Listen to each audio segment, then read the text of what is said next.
رب العالمين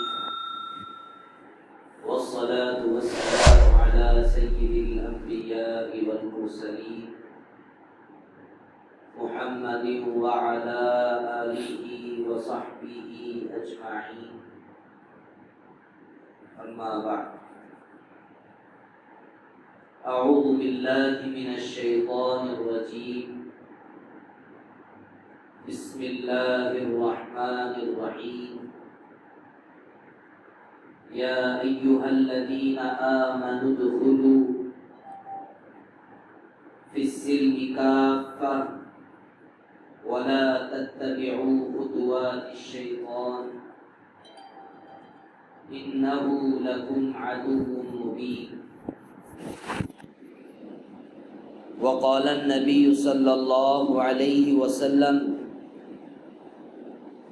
يا علي ثلاث لا تؤخرها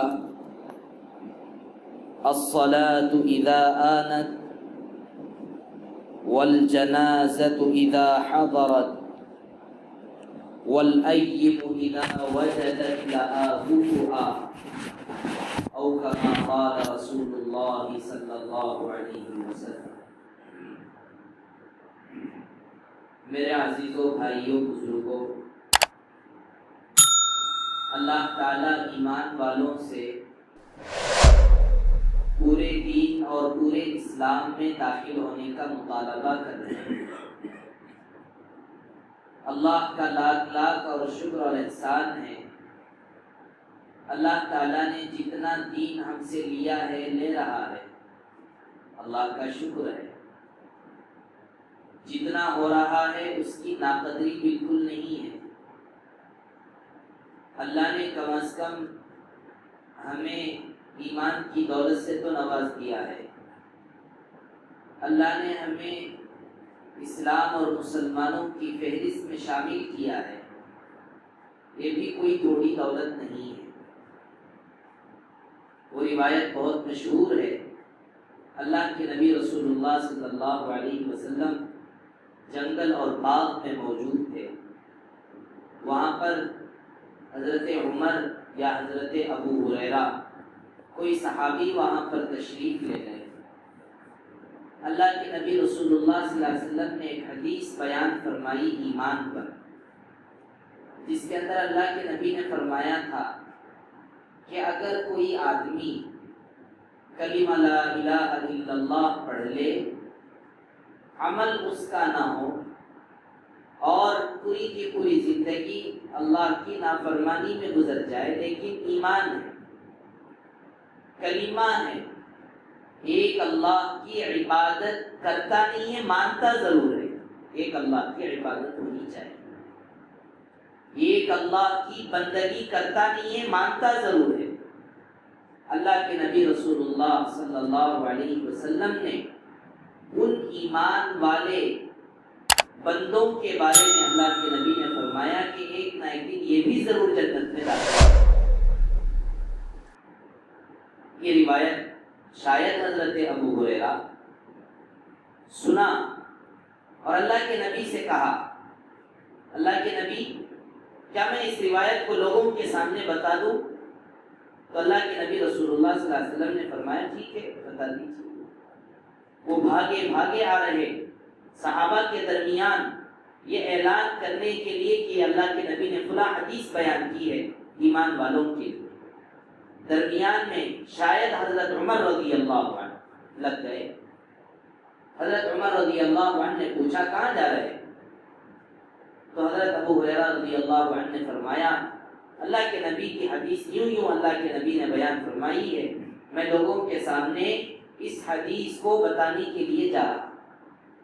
تو حضرت عمر رضی اللہ عنہ نے ان کو دھکا دیا، اور ایسا خطرناک دھکا دیا غصے میں کہ وہ نیچے گر پڑے، اور اللہ کے نبی رسول اللہ صلی اللہ علیہ وسلم کی خدمت میں شکایت لے کر آئے کہ اللہ کے نبی نے اس طرح انہوں نے میرے ساتھ معاملہ کیا ہے۔ اللہ کے نبی نے پوچھا ہے عمر کیا بات ہے؟ حضرت عمر کی فراست بہت اونچی تھی، بہت سمجھدار تھے۔ عمر رضی اللہ عنہ کے بارے میں اللہ کے نبی رسول اللہ صلی اللہ علیہ وسلم نے فرمایا لو کان بعدی نبیا لکان عمر، اگر میرے بعد اللہ تعالی نبیوں کا نظام اگر باقی رکھتا اور میرے بعد اگر کسی کو اللہ تعالیٰ نبی بنانا چاہے تو اللہ تعالیٰ حضرت عمر کو نبی بنائے۔ ایسی ذہانت، ایسی فراست اور ایسی عقل مندی اللہ تعالیٰ نے حضرت عمر رضی اللہ عنہ کو عطا فرمائی تھی۔ حضرت عمر رضی اللہ عنہ نے اللہ کے نبی سے کہا آپ کی حدیث، اللہ کے نبی اپنی جگہ پر ضرور ہے، لیکن اگر یہ حدیث ہم لوگوں کے درمیان بیان کریں گے تو پھر کوئی آدمی عمل کرنے کے لیے تیار نہیں ہوگا۔ وہ یہ کہے گا بھائی ضرور جنت میں داخل تو ضرور ہوں گے، جہنم میں ضرور، جہنم سے ہمیشہ کے عذاب سے ضرور بچ جائیں گے ایک نہ ایک دن، لہذا عمل کی کیا ضرورت ہے؟ ہر آدمی عمل سے کترائے گا، لہذا میں سمجھتا ہوں کہ اس حدیث کو نہ بیان کیا جائے تو بہتر ہے۔ پھر اس کے بعد اس حدیث کو بیان نہیں کیا گیا، اور جب اللہ کے نبی رسول اللہ صلی اللہ علیہ وسلم کا انتقال ہو گیا تو صحابہ اکرام حدیث کو پھیلانے اور حدیث کو لوگوں کے درمیان عام کرنے کے لیے اس حدیث کو لوگوں کے درمیان پھیلایا۔ تو بتانے کا مقصد یہ ہے، ہماری نظر میں دونوں چیزیں ہوتی ہیں۔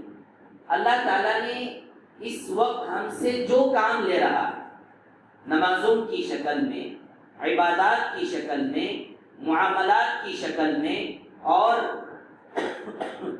جو بھی اخلاق، جو بھی کردار اور جو بھی ہمارے سے ہو سکتا ہے، ہم جو کر رہے ہیں یہ اللہ کا شکر اور احسان ہے۔ ہم ایمان والے ہیں، لیکن میرے عزیزو بھائیو، اس کے ساتھ ساتھ جتنا اللہ نے ہم سے لیا اس کی قدر اور اس کا شکر گزارتے ہوئے آگے بڑھنے کی فکر، ہمت کر کے آدمی آگے بڑھے، دین اور اسلام کو سیکھے اور اپنے آپ کو اس پر عمل کرنے والا بنائے گا، تو پھر میرے عزیزو بھائیو بہت اچھی بات ہے۔ ترقیات پہ ترقیاں آج الحمدللہ ہماری دنیا میں ہوتی ہیں۔ کوئی آدمی، کوئی انسان آج جس حالت اور جس پوزیشن پر ہے، کوئی یہ نہیں کہتا کہ بھئی 10 سال کے بعد بھی میں وہی ٹھیکرے کے گھر میں رہنا چاہتا ہوں۔ بالکل، چاہے معمولی سا آدمی، پرانے زمانے کی سوچ رکھنے والا ہے، ایسے لوگ بھی آج بھی، ایسے بھی لوگ ہیں جو یہ کہتے ہیں کہ بھئی زیادہ کیا ضرورت ہے، مختصر سے چلتے ہیں۔ پرانے زمانے کی سوچ، زیادہ آگے بڑھنا نہیں چاہتے، تھوڑا کرتے ہیں، تھوڑا کماتے ہیں، اسی پہ چلتے ہیں، لیکن آگے چل کر وہ بھی ترقی کرتے ہیں۔ ترقی ہر آدمی کرتا ہے۔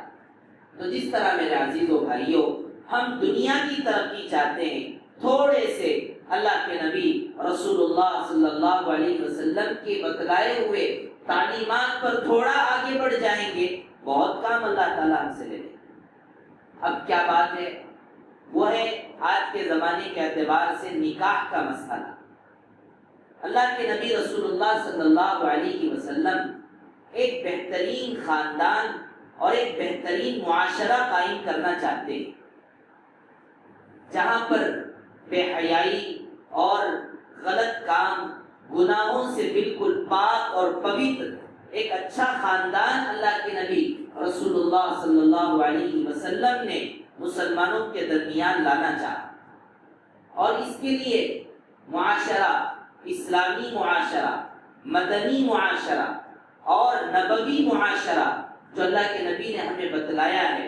ایک روایت موجود ہے، اللہ کے نبی رسول اللہ صلی اللہ علیہ وسلم نے فرمایا یا علی لا تؤخرها ثلاث، 3 چیزیں ہیں جن کو تو کبھی بھی کرنے میں تاخیر اور دیری مت کرنا۔ 3 کام ایسے ہیں کہ جن کو آدمی فوراً کر دینا چاہیے، اس میں تاخیر اور دیری بالکل نہیں کرنی چاہیے۔ پہلی چیز، اللہ کے نبی رسول اللہ صلی اللہ علیہ وسلم نے فرمایا اذا حضرت الصلاۃ، کہ جب نماز کا وقت ہو جائے، نماز کے پڑھنے میں جلدی کرنا، نماز کے پڑھنے میں دیری نہ کرنا۔ دیری غفلت کی علامت ہے، دیری دل کے کمزور ہونے کی دلیل ہے، دیری آدمی کے اندر نماز اور دین کی بے وقاتی کی علامت ہے۔ اگر آدمی کے اندر فکر ہوگا وہ تو یہ کہے گا کہ بھائی اذان ہو چکی ہے، نماز پڑھ کے ہم کام کریں، اذان ہو چکی ہے، ہم اللہ کے گھر جا کر نماز پورا کر کے کھانا کھائیں گے۔ یہ ایک مزاج آدمی کا بنانا چاہیے۔ اللہ کے نبی رسول اللہ صلی اللہ علیہ وسلم نے اسی کے بارے میں فرمایا کہ جب نماز کا وقت ہو تو برابر فوراً نماز کی ادائیگی۔ الحمدللہ ہم ان لوگوں کی بہت تعریف کرتے ہیں، دین تھوڑا ہے لیکن اچھا ہے۔ بہت سارے لوگ میکینک ہیں یا کوئی کام کرنے والے ہیں، کوئی بھی کام کرنے والے ہوں، نماز کا وقت آتا ہے، نماز کا وقت آتا ہے اور مسجد کے اندر اذان دی جاتی ہے تو فوراً گاڑیوں پر سوار ہو کر مسجد کو حاضر ہو جاتے ہیں، اپنی نماز پوری کر کے پھر دوبارہ اپنی دکان پہ جاتے ہیں۔ بہت تعریف کی بات، ورنہ آج اللہ معاف فرمائے ہم نے دیکھا ہے ایسے ایسے لوگوں کو بھی، بلکہ کبھی کبھار ہم جیسے لوگوں سے بھی غلطیاں ہو جاتی ہیں۔ نماز کا وقت آ جاتا ہے، ختم بھی ہو جاتا ہے، لیکن نماز کی توفیق نہیں، یہ اللہ کو ناراض کرنے والا عمل۔ تو اس لیے میرے عزیزو بھائیو، جو حضرات جہاں کہیں پر بھی لوگ کہتے ہیں، خاص کر علماء اکرام سے کہتے رہتے ہیں کہ میں ظہر کی نماز فلاں مسجد میں پڑھتا ہوں، عصر کی نماز فلاں مسجد میں پڑھتا ہوں، مغرب اور عشاء کی نماز اپنے محلے کی مسجد میں پڑھتا ہوں، بہت اچھی بات ہے۔ آپ نے نماز نہیں چھوڑا، نماز آپ اپنے محلے کی مسجد میں ہی پڑھنا کوئی ضروری نہیں ہے، لیکن مسجد میں آ کر نماز پڑھنا ضروری ہے۔ جو اپنا ترتیب بنائے ہیں، تجارت کے ساتھ ساتھ، دکانداری کے ساتھ ساتھ 5 وقت کی نماز جماعت کے ساتھ پڑھنے کا جو طریقہ اور جو ترتیب آپ نے بنایا ہے اپنے دکان اور تجارت کے اعتبار سے، کہ جہاں جیسا موقع ملا وہاں پر ہم نماز پڑھ لیتے، بہت اچھی بات ہے۔ کم از کم آدمی نمازی تو بن گیا، کم از کم آدمی جماعت کے ساتھ نماز پڑھنے کی عادت اس کے اندر پیدا ہو گئی۔ اس لیے میرے عزیزو بھائیو، یہ مت سوچو کہ میں اپنی مسجد میں آ کے پڑھوں گا، فلاں مسجد میں جا کے نماز پڑھوں گا۔ اب مسجد تو ہے دور، 2 کلومیٹر، 2.5 کلومیٹر، 1.5 کلومیٹر، اب اتنے دور کہاں جائے گا؟ بازو میں مسجد ہے لیکن جانا نہیں چاہتا، ایسا نہیں ہونا چاہیے۔ اللہ تعالیٰ نے قرآن کریم کے اندر اور اللہ کے نبی رسول اللہ صلی اللہ علیہ وسلم نے خیر البقاع بیوت اللہ فی الارض، بہترین جگہیں زمین پر وہ اللہ کے گھر ہیں، اللہ کے گھر ہیں۔ اس لیے جہاں موقع مل جائے، جدھر آپ کو مسجد نظر آ جائے، آپ اسی پر اپنی نماز کی ادائیگی کرتے ہیں۔ بہت سارے لوگ کہتے بھی ہیں کہ میں فلاں مسجد میں نماز پڑھ لیتا ہوں اور اپنی ساری ضروریتیں وہیں پر پورا کر لیتا ہوں، پھر اس کے بعد آگے بڑھتا ہوں، کسی اور جگہ مسجد آتا ہے وہاں پر نماز پڑھ لیتا ہوں۔ بعض لوگوں کی عادت یہ بھی ہے کہ وہ لوگ اپنا گھر اس جگہ بناتے ہیں جہاں پر مسجد ہوتی ہے، بہت اچھی بات۔ اللہ کے نبی رسول اللہ صلی اللہ علیہ وسلم مسجد ایمان کی حفاظت کا ذریعہ بتایا ہے اور مساجد دین کی اشاعت کا بھی ذریعہ بتایا ہے۔ مساجد کے ذریعے اللہ کا دین اور اللہ کے ایمان والوں کے ایمان کی حفاظت ہوتی ہے اور اللہ کے دین کی اشاعت بھی ہوتی ہے۔ اسی لیے اللہ کے نبی کی وہ روایت ہمیشہ یاد رکھیے، جو اللہ کے نبی نے فرمایا، جو آدمی اپنا گھر کسی غیروں کے علاقے میں بناتا ہے، اپنا جگہ اور اپنا مکان کسی غیروں کے محلوں میں بناتا ہے، تو اللہ کے نبی رسول اللہ صلی اللہ علیہ وسلم نے فرمایا اس کے دین اور ایمان کی کوئی گارنٹی نہیں۔ اب غیروں کا محلہ ہے تو آدمی کو وہاں پر مسجد تو نہیں ملے گی، وہاں پر دین، ایمان، نمازیں، روزہ، زکوٰۃ، لوگ کم از کم دین کی بات کان میں تو پڑ جاتی ہے مسلمانوں کے محلے میں۔ آدمی تجارت کی جو رفتار رہتی ہے، تجارت کا کام جو آدمی کرتا ہے، اس کا مزاج ہم سمجھتے ہیں، اس کے پاس وقت نہیں ہے، وہ دین کی بات نہ بولتا ہے نہ سنتا ہے، وہ تو اپنی تجارت کی رفتار اور تجارت کے اندر لگا ہوا ہے، کھاتا ہے اور کماتا رہتا ہے، بہت بزی۔ اگر ایسا آدمی مسلمانوں کے محلے میں رہے گا اور ایمان والے لوگوں کی مجلسوں میں کم از کم ہفتے میں ایک مرتبہ یا جمعے کے موقع پر ہی کیوں نہ ہو مسجد کے اندر جمعے کی نماز کی برکت سے مسجد کو آ جاتا ہے، کم از کم اس بہانے سے تو اس کے ذہن میں دین کی بات پڑ جاتی ہے۔ اس لیے میرے عزیزو بھائیو، اپنے گھروں کو، اپنے مکانات، جو حضرات زمینیں خریدنا چاہتے ہیں، مکانات بنانا چاہتے ہیں، یا آئندہ چل کر زمینیں مولنے اور خریدنے کا ارادہ رکھ رہے ہیں، ان لوگوں سے ہماری درخواست ہے کہ وہ لوگ اپنا مکان مسجدوں کے بازو میں بنانے کی فکر کریں۔ مسجدیں یہ نور کی جگہیں ہیں، نور کے اور اللہ کی رحمتوں کے نزول کے مکانات ہیں، جہاں پر آدمی دین کو بھی سیکھ لیتا ہے، نمازوں کو بھی پڑھ لیتا ہے، دین بھی چلتا ہے، دنیا بھی اللہ تعالیٰ عطا کر دیتے ہیں، تو اس سے آدمی کے دین اور ایمان کی حفاظت ہوتی ہے۔ ایک بات تو یہ ہوتی ہے۔ دوسری بات، اللہ کے نبی رسول اللہ صلی اللہ علیہ وسلم نے فرمایا اذا حضرت الجنازہ، کہ جب آدمی کا جنازہ حاضر ہو جائے، آدمی کا جب انتقال ہو جائے، تو سب سے پہلا کام یہ ہے کہ جلدی سے جلدی آدمی کے غسل اور کفن دفن اور جنازے کی نماز پڑھا کر تدفین کا عمل جتنا ہو سکے جلدی میں لانے کی کوشش کی جائے۔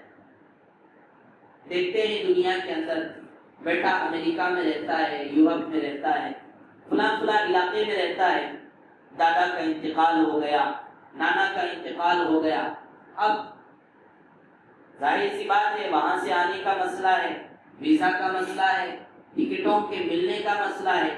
ہم نے بعض جگہوں پہ دیکھا ہے اپنے بچوں کے آمد اور رشتہ داروں کے خاطر مر جانے کے بعد مردار کو 2 دن تک رکھا جاتا ہے اے سی کے باکس میں۔ بدن خراب ہو جاتا ہے، بدن کے اندر سے بدبو آنے لگتی ہے۔ اب ظاہر سی بات ہے کتنا بھی آپ اے سی میں رکھیں، ہو سکتا ہے کہ آپ کنٹرول کر لیں، لیکن میرے عزیزو بھائیو، صرف بدن سے بدبو آنے یا کوئی اور چیز کا مسئلہ نہیں ہے، اللہ کے نبی کے حدیث کی خلاف ورزی۔ اللہ کے نبی رسول اللہ صلی اللہ علیہ وسلم نے فرمایا کہ جب آدمی کا انتقال ہو، جلد سے جلد نہلانے کی فکر کرے اور جلد سے جلد جنازے کی نماز پڑھ کر اس کو دفن کرنے کا اہتمام کرے۔ اللہ والوں کے یہاں آج بھی اس پر عمل ہے۔ حضرت مولانا مفتی سعید احمد صاحب پالنپوری رحمۃ اللہ علیہ، جب حضرت کا انتقال ہوا، حضرت نے اپنی زندگی میں کہا، لوگوں کا ایک مزاج ہے دنیا کے اندر کہ میرے جنازے کی نماز میں اتنے ہزار ہوں، اتنے لاکھ ہوں، اتنے کروڑ ہوں۔ میرے عزیزو بھائیو، اللہ کے نبی کے حدیثوں میں کہیں پر یہ چیز نہیں ہے۔ حدیث پر آنے کی فکر لوگوں کے اور پبلک کے باتوں پر نہیں، اپنے کو اللہ کے نبی کے حدیثوں پر لائی۔ اللہ کے نبی نے بالکل یہ نہیں کہا کہ بھئی جس کے جنازے کی نماز میں اتنے لوگ ہوں، لوگوں کے آنے کی فکر کرے، لوگوں کو جمع کرنے کی فکر کرے، اتنے ہزار ہوں تو اتنا ثواب، اتنے لاکھ ہوں تو اتنا ثواب، اتنا مجمع جتنا زیادہ ہوگا اتنا فضیلت۔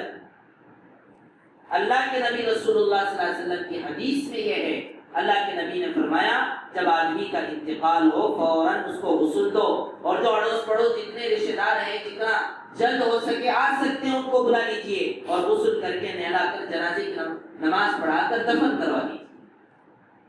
مفتی سعید احمد صاحب پالنپوری رحمۃ اللہ علیہ دارالعلوم دیوبند کے شیخ الحدیث تھے، اور حضرت کی محبت اور حضرت سے محبت کرنے والا مجمع بہت بڑا تھا، بہت بڑا، لیکن حضرت نے اپنے لوگوں سے بہت سختی کے ساتھ منع کر کے کہا کہ جب میرا انتقال ہو جتنا جلدی ہو سکے مجھے دفن کر دینا، لوگوں کے آنے کے خاطر میرے جنازے اور کفن دفن والے عمل کو تاخیر مت کرنا۔ اور ویسا ہی ہوا۔ اس لیے میرے عزیز و بھائیو، ہمیں اپنے علاقے میں، اپنے محلوں میں جب آدمی کا انتقال ہو جاتا ہے تو جتنا ہو سکے جلد سے جلد ہنگامی اعلان، ہنگامہ کہتے ہیں نا، ہنگامہ، اسی طرح اسلام کے اندر ہنگامی کام ہے۔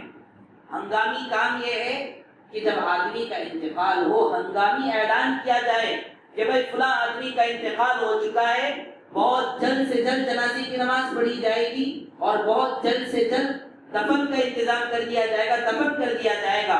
جو رشتہ دار جتنا جلد ہو سکے آ سکتے ہیں آ جائیں، اور وقت بتا دیا جائے کہ اس وقت پر جنازے کی نماز پڑھی جائے گی اور دفن کر دیا جائے گا۔ الحمدللہ کام الحمدللہ اکثر جگہوں پر ایسا ہی ہوتا ہے، لیکن بعض جگہوں پر مسئلہ اور حدیث کا علم نہ ہونے کی وجہ سے لوگ اتنا تاخیر کرتے ہیں کہ بدن بھی خراب، نبی کی حدیث کی خلاف ورزی اور پتہ نہیں آگے اور کیا کیا مسائل پیدا ہو جاتے ہیں۔ تو اس لیے میرے عزیز و بھائیوں، جب آدمی کا انتقال ہو جتنا ہو سکے جلد جنازے کی نماز کا اہتمام کرے۔ اللہ کے نبی نے حضرت علی سے فرمایا، اے علی ثلاث لا تؤخرها، تین چیزیں وہ ہیں کہ جن میں تاخیر بالکل نہیں کرنی چاہیے۔ نماز کا وقت ہو تو نماز پڑھیں، اور آدمی کا انتقال ہو، جنازہ حاضر ہو تو فوراً جنازے کی نماز پڑھ کر دفن کر دیا جائے۔ اور تیسری چیز جو اللہ کے نبی رسول اللہ صلی اللہ علیہ وسلم نے فرمایا وہ یہ ہے، وَالْأَيِّمْ إِذَا وَجَدَتْ لَهَا كُفُوهَا، کہ جب ایک مرد ہو کہ عورت، ان کے لیے بہترین رشتہ کفو والا مناسب طریقے سے اللہ تبارک و تعالیٰ ایک اچھے رشتے کا انتظام کر دے، تو جتنا جلدی ہو سکے اپنے بچوں کا، اپنے بچیوں کا، اپنے لڑکوں اور لڑکیوں کا شادی کر دیا جائے۔ یہ نبی کی حدیث ہے۔ اللہ کے نبی رسول اللہ صلی اللہ علیہ وسلم نے اسلام کے اندر، اسلام کا عجیب نظام ہے، آپ کو معلوم ہونا چاہیے۔ آج ہم لوگ محنتیں کر کر کے بچوں کو پالتے ہیں اور بچہ باپ کے بھروسے پر ایسا جیتا ہے کہ میرا باپ میرے لیے سب کچھ کر کے دے دے گا۔ اب آگے چل کر میرا باپ تو بہت کچھ کما کے دے دیتا ہے، بیٹا بڑا ہو کر اس کو عیش و مستی میں لگاتا ہے۔ جبکہ اسلام کا نظام یہ ہے کہ جب تک بچہ بالغ نہ ہو، باپ کی ذمہ داری ہے وہ بچے کے کھانے پینے کا انتظام کرے، لیکن جب بچہ بالغ ہو جائے تو پھر باپ کی ذمہ داری نہیں ہے کہ بچوں کو کھلاتے پلاتے ان کے نفقہ اور سکنا، خرچ اور کپڑوں کا انتظام کرے، بلکہ بیٹے کی ذمہ داری ہے کہ وہ خود آگے بڑھ کر کما کر اپنی زندگی کا انتظام کرے، لیکن ہوتا نہیں ہے۔ تو اللہ کے نبی رسول اللہ صلی اللہ علیہ وسلم نے فرمایا کہ جب بچہ بالغ ہو جائے اور شادی کی عمر کے لائق ہو جائے اور رشتہ آ جائے تو سب سے جتنا جلدی ہو سکے اپنے لڑکے اور لڑکیوں کا نکاح جلد سے جلد کر دیا جائے۔ لیکن آج کیا ہو رہا ہے؟ آج ہوتا یہ ہے، لڑکی گھر میں شادی کے لیے بیٹھی ہوئی ہے، جبکہ اس سے پہلے لڑکا 30 سال کا، 35 سال کا، عمر بہت بڑھتی چلی جا رہی ہے، اور ہم کہتے ہیں لوگوں سے کہ بھئی آپ اپنے بیٹی کی شادی کیوں نہیں کرتے؟ تو کہتے ہیں کہ بھئی لڑکی کا رشتہ ابھی نہیں آیا۔ لڑکے کے رشتے بہت ہیں، لیکن لڑکی گھر میں بیٹھی ہوئی ہے، جب تک لڑکی کا نکاح نہیں ہوگا اس وقت تک لڑکی کی شادی نہیں ہوگی۔ یہ سوچ ہماری ہے، یہ طریقہ ہم نے بنایا ہے۔ اللہ کے نبی رسول اللہ صلی اللہ علیہ وسلم نے حدیثوں میں کہیں پر بھی اللہ کے نبی نے یہ نہیں کہا کہ شادی کے اندر پہلے لڑکی کی شادی کی جائے بعد میں لڑکے کی ہو، بلکہ اللہ کے نبی نے صرف یہ کہا کہ جب رشتہ آ جائے، چاہے وہ لڑکی کا ہو یا لڑکے کا ہو، فوراً شادی کر دی جائے۔ کتنے نوجوان لڑکیوں کے اور اپنی بہنوں کے شادی کے خاطر اپنی جوانی کی بہت قیمتی عمریں گھٹا دیتے ہیں۔ 35 سال، 40 سال، 30 پر 5 سال کے لڑکوں سے ہماری ملاقات ہوئی، ہم نے ان سے کہا آپ شادی کیجئے، آپ کیوں نہیں کرتے؟ کہتے ماں باپ تیار نہیں ہیں، بڑے لوگ ہیں، وہ کہتے ہیں کہ جب تک لڑکی کی شادی نہیں ہو جائے۔ میرے عزیزوں، یہ سوچ اسلام کی نظر میں اس کی کوئی حیثیت نہیں۔ کتنے نوجوان، جوانی کو آدمی کہاں تک حفاظت کرے گا؟ جوانی کی وجہ سے ابھرنے والے خیالات اور ابھرنے والی جو آدمی کے اندر جو سوچ ہے، وہ سارے کے سارے آدمی کہاں تک کنٹرول کرے گا؟ اللہ کے نبی رسول اللہ صلی اللہ علیہ وسلم نے اسلام کے اندر مسلمانوں کو نکاح کے کرنے کی جو ترغیب دی، اس کے اندر جو حکمت اور مصلحت اللہ کے نبی رسول اللہ صلی اللہ علیہ وسلم نے بتائی، تحسنا للفرج، آدمی کے شرمگاہ کی حفاظت کے لیے۔ ایک تو اسلام اور مسلمانوں کی نسل کو بڑھانا ہے، لیکن اس کے ساتھ ساتھ جو اصل حکمت اور مصلحت اللہ کے نبی نے بیان فرمائی وہ خواہشات کو صحیح رخ پر لانا ہے۔ خواہشات صحیح رخ پر لگ جائے، آدمی کی خواہش بھی پوری ہو، حلال طریقے سے پوری ہو، لیکن لڑکی کے نام پر، لڑکیوں کے رشتے اور شادیوں کے نام پر کتنے نوجوان لڑکے آج میرے عزیز و بھائیوں عمریں بڑھتی چلی جا رہی ہیں لیکن شادی کرنے کا نام تک نہیں۔ یہ سب خیالات بازو میں رکھیے، ان خیالات کو اٹھا کر اپنے الگ کسی اور جگہ پہ رکھیے، اسلام کو سمجھیے۔ اسلام یہ کہتا ہے کہ جب بچہ کی یا بچی، لڑکا ہو کہ لڑکی، رشتہ آ گیا، جوان ہو گئی، بالغ ہو گئی، شادی کرنے کے لیے اچھا رشتہ تیار ہے، فوراً شادی کر دیجیے۔ اب آتا ہے مسئلہ، ایک تو یہ ہے کہ پہلے لڑکی کی شادی بعد میں لڑکے کی شادی، ایسا کچھ نہیں۔ لڑکا اگر ہے، شادی کرنے کے لیے لڑکا تیار ہے، رشتہ اس کے لیے بہترین رشتہ اللہ تعالیٰ نے انتظام کر دیا ہے، تو پہلے لڑکی کی شادی ہو۔ اور الحمدللہ کوئی تعریف کی بات نہیں ہے، لوگوں کو بتانا، ایک میسج دینا ہے، میری شادی الحمدللہ پہلے میری شادی ہوئی، بعد میں میری بہن کی شادی، جبکہ عمر دونوں کا تقریباً قریب دونوں کے دونوں شادی کے لائق کی عمر کے ہیں، لیکن رشتہ میرے لیے پہلے تیار تھا، میرے لیے رشتہ آ چکا تھا، فوراً شادی کر لی۔ کہنے والوں نے کہا، اچھے دینداروں نے کہا کہ پہلے لڑکی کی اگر شادی ہو جاتی تو بہتر تھا، لڑکی کی اگر پہلی شادی ہو جاتی تو بہتر تھا۔ میرے عزیزو بھائیو، یہ سب اللہ کے نبی رسول اللہ صلی اللہ علیہ وسلم کی اس حدیث کے خلاف ہے۔ اللہ کے نبی رسول اللہ صلی اللہ علیہ وسلم نے فرمایا وَالْأَيِّمْ إِذَا وَجَدَتْ لَهَا كُفُوهَا، کہ جب مرد ہو کہ عورت، ان کے لیے کفو اور ان کے برابر رشتہ، بہترین طریقے کا رشتے کا اگر انتظام ہو جائے تو فوراً سے فوراً آدمی کی شادی کر دی جائے۔ تو اس کے اندر پہلی بات تو یہ ہے، لڑکا اور لڑکی کا کوئی فرق نہیں، رشتے کا مسئلہ ہے، رشتہ آ جائے تو فوراً رشتہ کر دیا جائے، ایک بات۔ دوسری بات، شادی کے کرنے میں چاہے لڑکی ہو کہ لڑکا، جلدی کرنا چاہیے۔ آج ایجوکیشن کے نام پر، تعلیم کے نام پر، لائف سیٹل کے نام پر، دنیا کے اندر ایک اچھا لائف سیٹل ہو جائے گا تب شادی کریں گے۔ میرے عزیزوں بھائیوں، دنیا میں آپ کبھی سیٹل نہیں ہو سکتے، آپ سیٹل ہوں گے کوئی نہ کوئی مسئلہ رہے گا۔ اب رہی بات لوگ سیٹل کس کا نام، لائف سیٹل کسے کہتے ہیں؟ اب ہم لوگوں نے شادی کو اتنا خطرناک طریقے سے، اتنا بڑا اور بھاری بنا لیا، اتنا خرچہ، اتنے مہنگے، اتنے سارے، ایک لڑکے کی شادی کے لیے 10 لاکھ چاہیے۔ میں ادھر ادھر کی بات نہیں، ہمارے آپسی کی باتیں کر رہا ہوں، کم از کم 10 لاکھ چاہیے۔ اب ہم نے اپنی جانب سے اسٹیمیشن ڈال لیا، ہنگامے، پروگرام اور طرح کی چیزیں، جبکہ نبی کی حدیث کیا ہے؟ نبی کی حدیث، اللہ کے نبی رسول اللہ صلی اللہ علیہ وسلم نے فرمایا اعظم النکاح برکہ ایسرها مؤونہ، سب سے بہترین اور برکت والا نکاح وہ ہے جس میں سب سے زیادہ کم خرچہ، اس میں برکت ہے۔ جہاں پر خرچ کرنے کی دعوت ہے وہاں پر خرچ کرنا ہے۔ اللہ تعالیٰ نے اسلام کے اندر ولیمہ رکھا ہے، آپ اپنی استطاعت کے موافق رشتہ داروں کو ولیمے کی دعوت دیجیے، ولیمے کی دعوت، ولیمہ پھیلائیے، ولیمے کا نام روشن کیجیے، ولیمے کی دعوت، عقیقے کی دعوت، بچے کے پیدا ہونے پر، لڑکی کے پیدا ہونے پر 1 بکرا اور لڑکے کے پیدا ہونے پر 2 بکرے، اور اس کو کاٹ کر ذبح کر کے غریبوں، یتیموں، مسکینوں، رشتہ داروں، اڑوس پڑوس سب کو کھلانا ہے، یہ کام کیجیے۔ عقیقے کی دعوت کا اہتمام، ولیمے کی دعوت کا اہتمام، اللہ تعالیٰ نے مال دیا ہے، حج کے کرنے کی فکر، عمرہ کے کرنے کی فکر، اللہ کے گھر کی زیارت کا جذبہ، لاکھوں روپیہ آدمی فنکشنوں اور فلاں پٹاخوں اور بہت سارے لائٹنگوں پر لگا دیتا ہے، لیکن اللہ کے گھر کی زیارت کی توفیق نہیں ہوتی۔ بیکار جگہوں پہ پیسہ لگائیں گے تو یہی ہوگا۔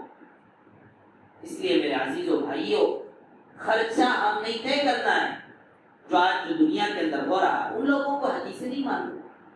وہ لوگ اللہ کے نبی رسول اللہ صلی اللہ علیہ وسلم کے طریقے پر چلتے ہی نہیں ہیں. ان کو تو فنکشنز، ہنگامے، طرح طرح کے طریقے، اللہ معاف فرمائے کتنا کھانا بیکار ہوتا ہے، کتنی چیزیں بیکار ہوتی ہیں، کتنی چیزوں کو ضائع کیا جاتا ہے، اسراف اور فضول خرچی. اللہ تعالیٰ نے کیا فرمایا؟ کلوا واشربوا ولا تسرفوا انہ لا يحب المسرفین.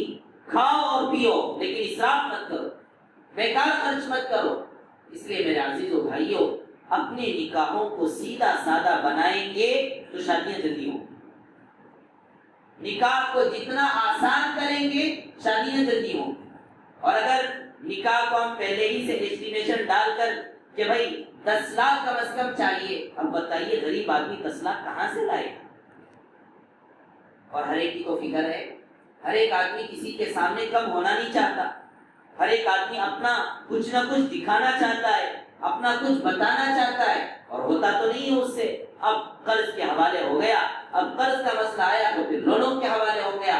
اب لکھا ہے اور واقعات علماء کرام بتاتے رہتے ہیں کہ بیٹی کی شادی ہوتی ہے تو بیٹی کی شادی کے ساتھ باپ اپنے کفن کا کپڑا بھی ساتھ میں رکھ لیتا ہے کہ میں نے اتنا قرض اپنی بیٹی کی شادی کے لیے میں نے لیا ہے، جس کو پھیرنے کے لیے اس کے پاس استطاعت ہی نہیں. نبی کے حدیث پہ آئی حرام ایک پوسٹ میں نے دیکھ رہا تھا، واٹس ایپ کے اندر لوگ پھیلا رہے تھے، جس میں لکھا ہوا تھا انسان کی زندگی بہت آسان ہے، انسان کا جینا بہت آسان ہے. میں نے اس کو اپنی لائف میں احساس کیا. انسان کی زندگی اور انسان کی لائف بہت آسان ہے. ہمارے خواہشات نے اس کو بہت سے زیادہ پریشان آدمی کو بنا دیا. فلاں خواہش، طرح طرح کی نئی چیزیں، خواہشات کو ہم نے جکڑ لیا اپنی زندگی کے اندر، پھر آدمی کے لیے جینا مشکل ہو گیا. فلاں چاہیے، ایسا چاہیے، ویسا چاہیے. اللہ نے جتنی استطاعت دی اس پر آدمی چل لے تو زندگی آسان ہے. اس لیے میرے عزیزو بھائیو، اسی لیے علماء کرام نے ایک تحریک چلائی، ایک مہم چلائی آسان اور مسنون نکاح کے بارے میں. لوگوں نے الحمدللہ اس کو ایکسپٹ کیا. بڑے بڑے مالداروں نے الحمدللہ آج بھی ایسے بڑے اونچے خاندان کے VIP خاندان کے لوگوں نے آج بھی مسنون اور سنت طریقے پر اللہ کے نبی کے حدیث پر عمل کرتے ہوئے بہت کم خرچے میں شادیاں آج بھی لوگ کر رہے ہیں. واقعات ہیں. اس لیے میرے عزیزو بھائیو، میں آپ لوگوں سے درخواست اور التجا کروں گا، اپنے آپ کو نبی کی سنت پر لائیے، دل کا سکون ملے گا، زندگی میں راحتیں ملیں گی. دل کی پریشانی، دل کی تنگیاں اور دل کے اندر جو بھی آپ مصیبتیں پال رہے ہیں، خواہشات کو جوڑ کر، خواہشات کو جمع کر کے جو اپنے دل پر بوجھ پال رہے ہیں، سارا کا سارا بوجھ ختم ہو جائے گا. اعظم النکاح برکہ ایسرھا مغنیٰ، سب سے بہترین شادی وہ ہے کہ جس میں سب سے کم خرچہ کم ہوگا، کام آسان ہو جائے گا.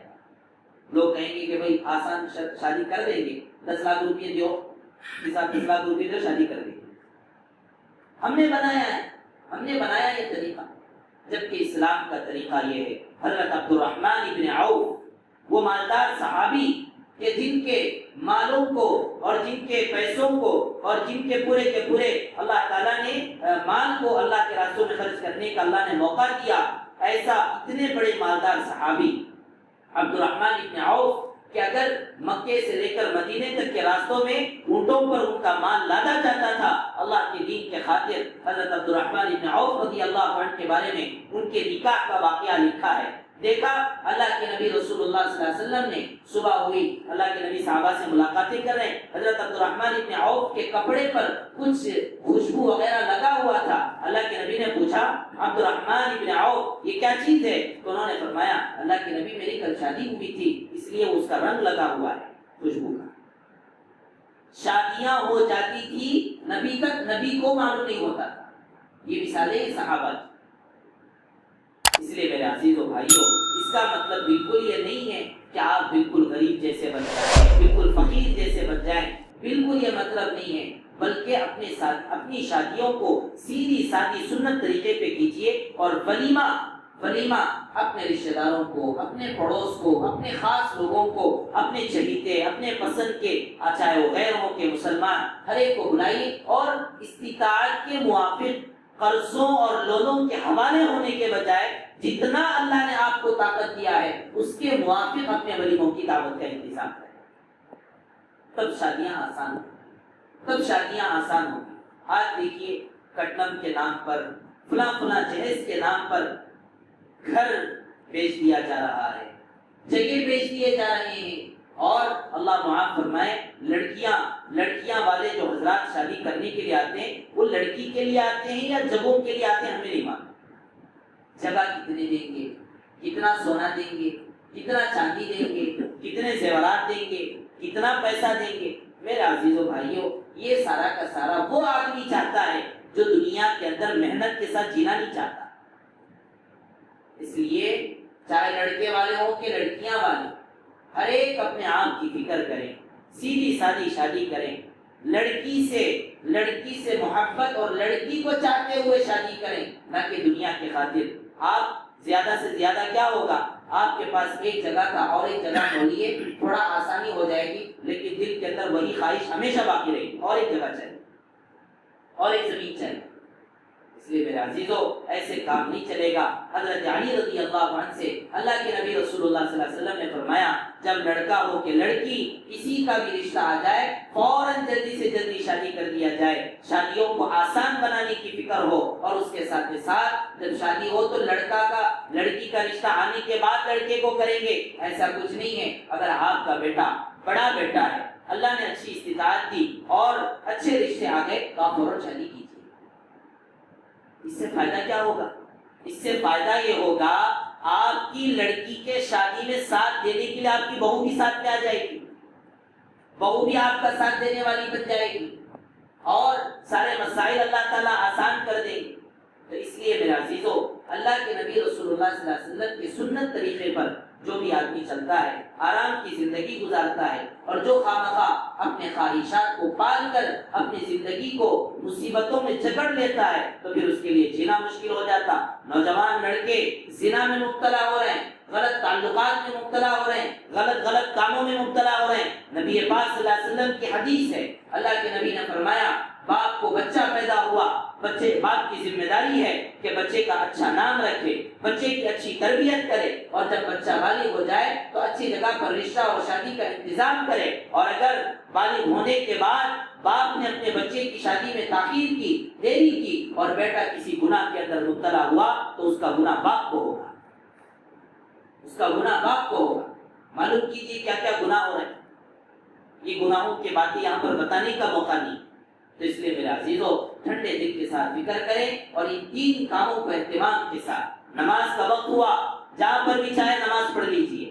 دوسرا، آدمی کا انتقال ہو جائے تو آپ ہنگامے کر کے 2 دن 2.5 دن رکھ کر مردوں کو اس طرح سے رکھنا یہ سنت طریقے کے خلاف ہے۔